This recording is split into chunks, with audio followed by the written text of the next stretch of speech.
I think that's a perfect lead-in. Yeah. Speaking of The Acolyte, it was announced a couple of days ago that The Acolyte will not have a season 2. We will never know what, in general, people thought of this TV show, partially because of review bombs. A lot of them were from individuals who were really mad that a black woman was the lead in a Star Wars And she had black hair. TV show. She also had her natural hair in a protective style, which they got really pissed about. I am not going to be an Acolyte apologist over here.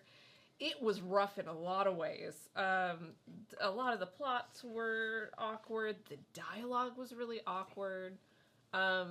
It leaned a little bit too heavy into a trope that I've been saying a lot lately that I don't necessarily appreciate, which is we want a morally gray thing, so we're just going to make everybody the good guy, and whoopsie doopsie, I did a thing accidentally, and so I'm seen as the bad guy by some people. I don't necessarily love that trope.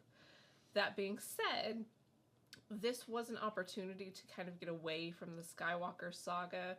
It is, I think I'm correct here, it is the only live-action Star Wars property to not have a direct link through characters to the Skywalker saga. It could have been really interesting, and here's where I am upset about this decision. I believe it still could have been had it been allowed to continue. It had some really, really rough plot elements, but it had some really promising characters. I'm thinking particularly of Manny Jacinto's character. It doesn't hurt that he's an 11.5 out of 10. He's so gorgeous, but also like very nuanced performance in a TV show that was filled with a lot of really awkward performances. Manny Jacinto, So natural. yeah. And this was a big marketing selling point. This was a show that a man learned English so that he could be in this show, and I thought it was amazing. Not Manny Jacinto. Not Manny Jacinto. Manny Jacinto speaks English. But yeah, it had some really promising plot elements. It didn't get there. And one more thing. This TV show of 8 episodes, about 35 minutes apiece, had a budget of $180 million. That is around $600,000 per minute of the TV show. This outdoes That's the minute-to-minute Game of Thrones. Outdoes the season 8 of Game of Thrones.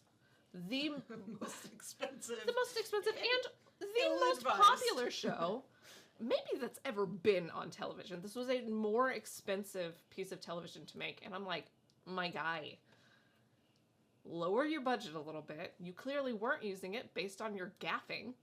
Gaffing is lighting. Especially this. The Okay. marketing scenes were really flat looking. Your CGI was mostly pretty good, but like,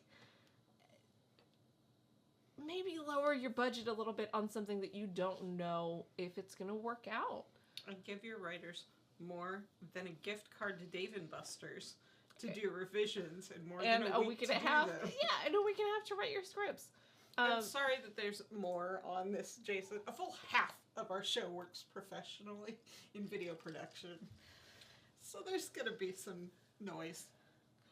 That being said, this show could have gone somewhere. It could have been really interesting, and it's never going to. And it had Manny Jacinto. It had Manny Jacinto in left. it, who's amazing. To go do Freakier Friday. He did go to Freakier Friday, and I'm excited. Which wrapped yesterday. Did it? Mm-hmm. Amazing. Jamie Lee Curtis posted a no makeup selfie of her. She's been crying all day.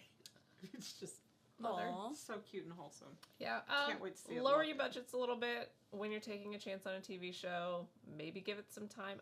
There are plenty of really, really wonderful shows whose first season was a little rough. Yeah. Give your shows a second chance. A lot of people's like favorite shows, like people love Community. Season 1 of Community's rough. Season 1 of Scrubs is rough. Season 1 of MASH is unwatchable. Like a lot of your favorite shows that went more than say 2 seasons had a rough first season.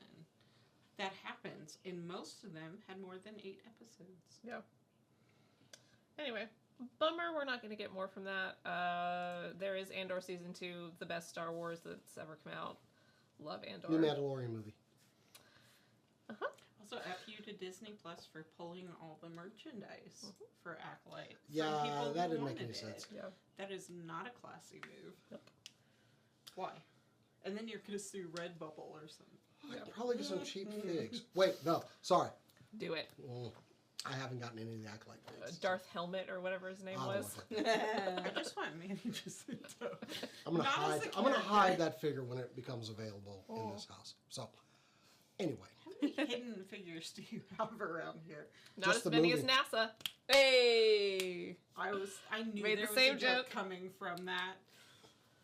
But yeah, Like mine, yeah. where's the what's her name? Oh, what? Octavia Spencer.